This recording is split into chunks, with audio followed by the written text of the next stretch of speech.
Gordon was cross. Why should Henry have a new shape, he grumbled. A shape good enough for me is good enough for him. He goes gallivanting off to Crewe, leaving us to do his work, and comes back saying how happy he feels. It's disgraceful. And there's another thing. Henry whistles too much. No respectable engine ever whistles loudly at stations. It isn't wrong, but we just don't do it. Poor Henry didn't feel happy anymore. Never mind, whispered Percy. I'm glad you're home again. I like your whistling. Goodbye, Henry, called Gordon. We're glad to have you with us again, but remember what I said. Later, Henry stopped at Edward's station. Hello, Henry, said Edward. You look splendid. I was pleased to hear your happy whistle yesterday. Thank you, Edward, smiled Henry. Shh, shh. Can you hear something? It sounds like Gordon, said Edward, and it ought to be Gordon. But Gordon never whistles like that. It was Gordon. He came rushing down the hill at a tremendous rate. He didn't look at Henry, and he didn't look at Edward. He screamed straight through the station and disappeared. Well, said Edward.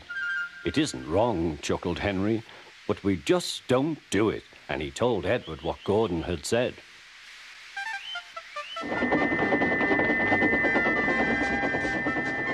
Meanwhile, Gordon screeched along the line.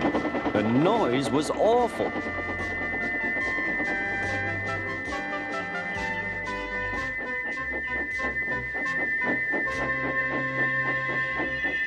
At the station, everyone held their ears. The Fat Controller held his ears too. Take him away, he bellowed, and stop that noise! Gordon puffed sadly away, but he wouldn't stop whistling until two fitters climbed up and knocked his whistle valve in place. That night, Gordon slunk into the shed. He was glad it was empty. It isn't wrong, murmured Henry to no one in particular, but we just don't do it. No one mentioned whistles. Next morning, Henry was enjoying himself enormously. I feel so well, he sang. Trickety-trock, hummed his coaches. Then he saw some boys on a bridge. Peep, peep, hello, he whistled. Oh, he called. The boys didn't wave and take his number. They thought it fun to drop stones on him instead. They've broken our glass, sobbed the coaches. The passengers weren't hurt, but they were cross. Call the police. No, said the driver, leave it to Henry and me. What will you do, they asked. Can you keep a secret? Yes, yes. Well then, said the driver, Henry is going to sneeze at those boys.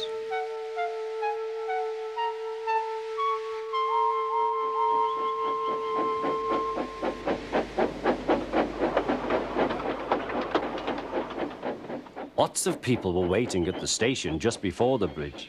They wanted to see what would happen. Henry has plenty of ashes, said the driver. Please keep all windows shut till we have passed the bridge. Henry is as excited as we are, aren't you, old fellow? Henry was feeling stuffed up. Soon they could see the boys, and they all had stones. Are you ready, Henry, said his driver. Sneeze hard when I tell you. Now, he said. Achoo-shoo!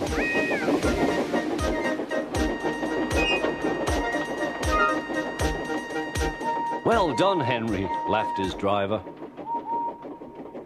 Henry went home very pleased with himself. He had taught Gordon and silly boys a lesson with a whistle and a sneeze.